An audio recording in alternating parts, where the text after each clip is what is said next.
মানে কি এনে গানটো মানে তেতিয়া মই ক্লাছ 8ত সুৰ কৰা গান এইটো ক্লাছ 8 তেতিয়া এখন তেওঁ কিতাপ ওলাইছিলে তোমাৰ গান বুলি চ' মই নামটো দেখিয়ে ভাল লাগিলে তোমাৰ গান তাৰমানে মোৰ গান চ' মই আহি তেওঁ 3টামান গান সুৰ কৰিছিলোঁ তাৰে কেইটামান ৰেডিঅ'ত বাজিলে এটা গান এই গানটো মই দিয়া নাছিলোঁ পিছত মই মোৰ প্ৰথম এলবাম অনামিকাত মই গানটো কৰিলোঁ কৰি মই কিন্তু পাৰ্মিশ্যন লোৱা নাছিলোঁ আৰু পাৰ্মিশ্যন ল'ব লাগিব বুলি মই ভবা নাই তেতিয়াতো তুমি গায়ক নাছিলা তেতিয়া মই বজাওঁ বেছিকৈ আৰু অনামিকাৰ প্ৰথম এলবাম চ' যি জান লগাই দিছোঁ আৰু আটাইতকৈ ভাল ভাল গানকেইটা দিছোঁ তাত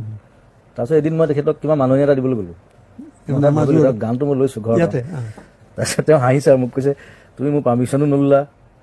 মই বোলো হিৰ মই ভবাই নাই পাৰ্মিশ্যন ল'ব লাগে বুলি আপুনি নামটো লিখিছে তোমাৰ গান মই ভাবিলোঁ মোৰ গান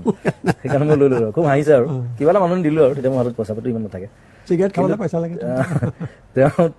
খুব ভাল পালে আৰু তেতিয়াৰ পৰা আমাৰ গ্ৰ' এটা হ'ল তাৰপিছত মই ষ্টুডিঅ'ত কাম কৰি থাকিলেও কেতিয়াবা বহুত দিন যেনিবা দেখা শুনা হোৱা নাই আৰু তেওঁ সৰু কাগজ এখনত 2 লাইন কিবা এটা কবিতাৰ নিচিনাকৈ লিখি পেলাই মোলৈ পঠাই দিয়ে মই কাম কৰি থাকোঁ ৰাতি মই 2টামান লাইন লিখি পেলাই তেওঁলৈ পঠাই দিওঁ